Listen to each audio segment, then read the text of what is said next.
दर्शकों को जय श्री राधे, जय श्री कृष्णा। आइए हम जानते हैं कि एकादशी व्रत करने से क्या लाभ है। तो मैं निवेदन करूंगा कि एकादशी व्रत करने से एक नहीं बहुत लाभ है। क्यों, जो व्यक्ति एकादशी का व्रत करता है उसका कल्याण हो जाता है, उसके उद्धार हो जाता है। अपने कल्याण के लिए, अपने उद्धार के लिए प्रत्येक जीव को एकादशी का व्रत जरूर करना चाहिए,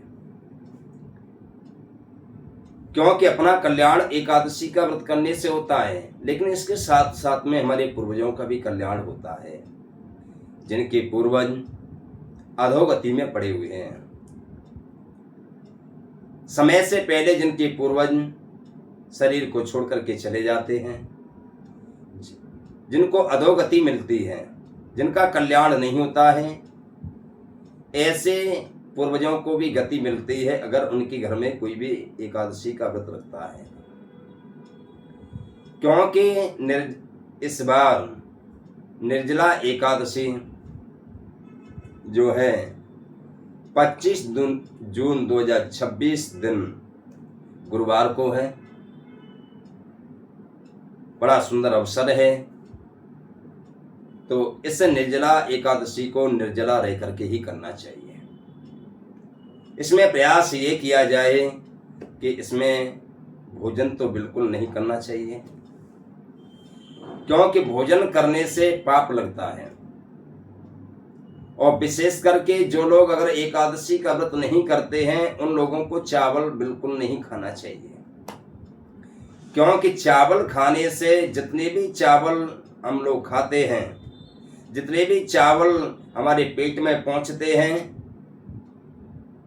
और उतने ही जीवों की हत्या करने का पाप चावल खाने वाले व्यक्ति को लगता है। ऐसा ग्रंथों में वर्णन आता है। इसलिए व्यक्ति को एकादशी वाले दिन चावल नहीं खाना चाहिए, और ये प्रयास करना चाहिए कि निर्जला एकादशी को निर्जला रह करके ही किया जाए, क्योंकि पूरी साल में 12 महीने में 24 एकादशी होती हैं।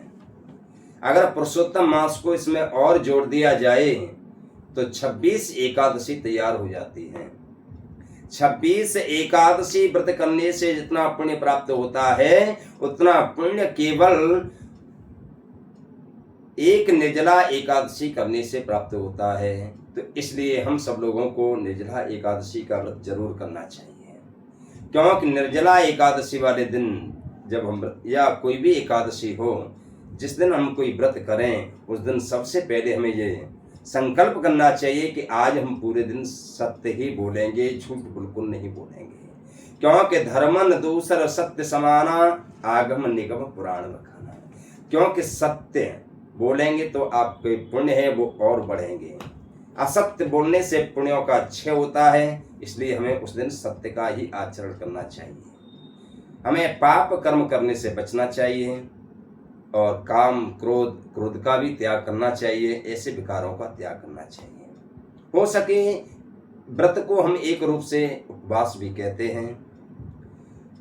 उपवास का मतलब है कि उपसमीपे, भगवान के पास में बसना ही उपवास होता है। परमात्मा के पास में रहना ही उपवास है। चाहे संकीर्तन के माध्यम से, चाहे भजन के माध्यम से, चाहे किस व्रत के माध्यम से भगवान से हमें संबंध उस दिन जोड़ करके रखना चाहिए। तो उससे अपना कल्याण होता है, अपने पूर्वजों का भी कल्याण होता है। तो इसलिए सभी दर्शकों से मेरा निवेदन है कि एकादशी का व्रत जरूर करें, और एकादशी व्रत करने से सबका कल्याण होता है, सबका उद्धार होता है।